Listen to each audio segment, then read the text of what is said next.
Olá, prezados! Tudo bem? Meu nome é Daniel Garlip e eu sou doutor em Ciências do Movimento Humano e hoje eu quero conversar um pouquinho com vocês sobre esta fisiologia sanguínea. Eu quero conversar um pouquinho com vocês sobre aspectos bem básicos referentes ao nosso sangue, certo? Bom, gente, é importante entender que todas as células do nosso corpo, elas precisam de um aporte contínuo de oxigênio e de substâncias nutritivas, porque é necessário cumprir alguns fenômenos vitais que são característicos. Além disso, é necessário que sejam liberados alguns produtos de resíduos metabólicos. Todas as células do nosso corpo, elas estão submersas nesse líquido intersticial. Já as células sanguíneas, elas vão estar mergulhadas no plasma sanguíneo. Esse líquido intersticial, ele vai estar num contato íntimo com o sangue, por meio dos capilares sanguíneos. E é por aqui que essas células vão receber, então, oxigênio e alimentos. Além disso, vão estar cedendo esses resíduos metabólicos, ok? Bom, o sangue é formado por vários tipos de células que vão estar suspensas neste líquido aqui, que é denominado plasma. Lembra? O sangue é o principal sistema de transporte do organismo.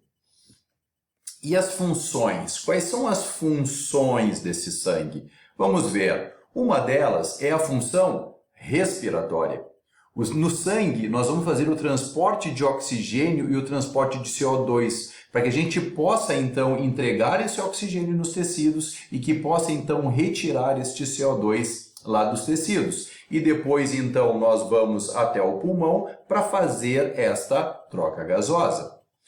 Também, o sangue, ele faz função nutritiva, ele vai levar até os tecidos os nutrientes necessários. Quais seriam eles? Nós podemos estar falando de carboidratos, nós podemos estar falando de proteínas, nós podemos estar falando de gorduras, por exemplo.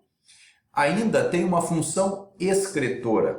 É necessário fazer um transporte dos resíduos metabólicos. E se nós estamos falando de uma função excretora, este sangue vai ser levado até o rim e lá no néfron, lá no glomérulo de Malpighi, quando a pressão do sangue está bem alta, vai gerar uma expulsão, então, lá para aquela cápsula de Bowman, águas e pequenas moléculas que estão dissolvidas nesse plasma sanguíneo. E aqui nós podemos citar, por exemplo, sais, ureias, moléculas orgânicas simples.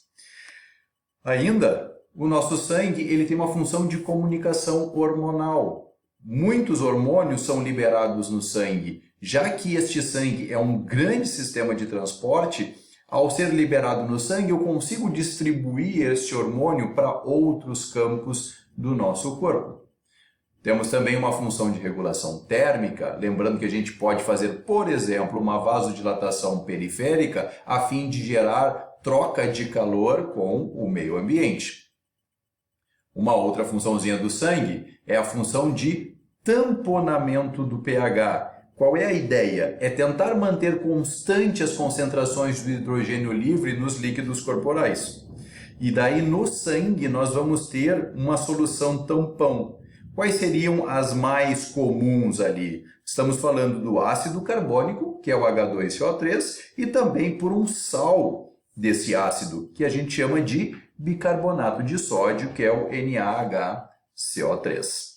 Bom, gente, esse sangue ele passa a ser composto por plasma e neste plasma nós vamos ter dissolvidos água, íons, moléculas orgânicas, alguns elementos traço e vitaminas, além de gases.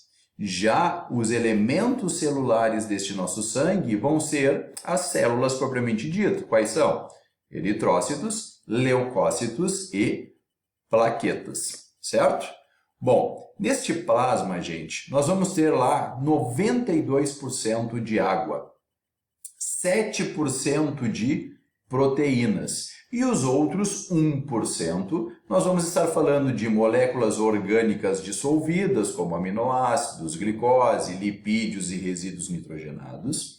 Alguns íons, os mais importantes seriam o sódio, o potássio, o cloreto, o hidrogênio, o cálcio e o bicarbonato. Esses elementos traços, vitaminas e também o O2 e o CO2 que vão estar dissolvidos.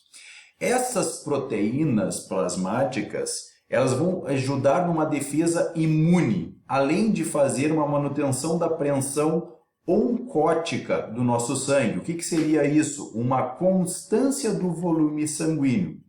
Ainda vão ajudar no transporte de substâncias não hidrossolúveis, além de proteção de algumas substâncias contra a degradação e a excreção renal. Agora, quais seriam lá o volume sanguíneo que nós vamos ter diferentes entre homens e mulheres? As mulheres têm em torno de 3,6 litros de sangue, enquanto os homens têm em torno de 4,5 litros de sangue.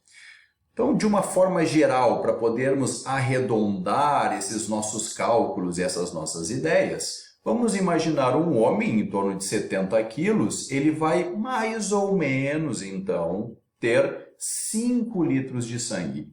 E olha que legal, destes 5 litros, 2 litros são compostos por células sanguíneas, enquanto que os outros 3 litros são compostos por plasma, que é justamente aquela porção líquida do sangue. Quando a gente fala sobre isso, nós podemos então reportar a questão de volemia. O que é a volemia? É o volume total de sangue de um indivíduo.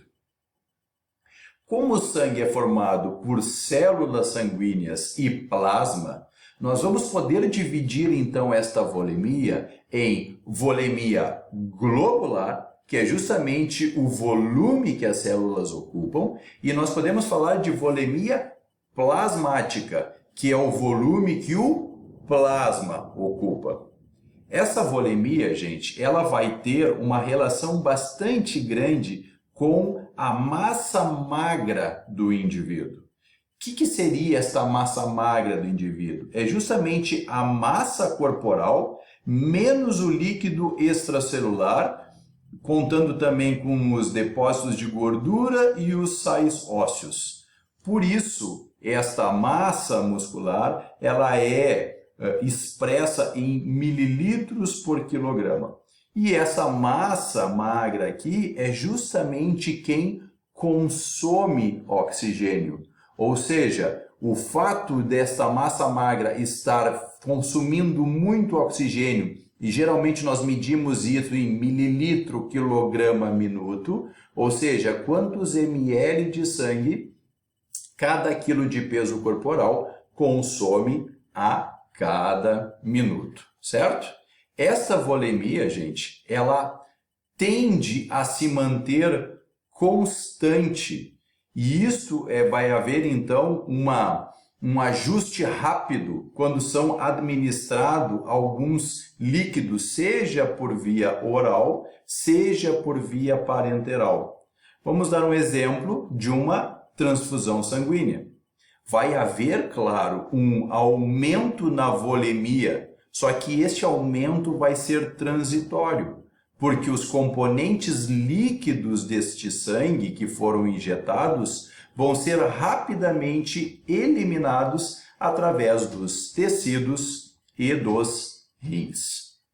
Bom, gente, essa foi uma visão bastante rápida sobre o sangue e logo eu vou retornar para conversarmos um pouco mais sobre como nós formamos sangue e aí a gente entra nas questões das células, falando um pouco mais sobre eritrócitos, leucócitos e plaquetas. Até breve!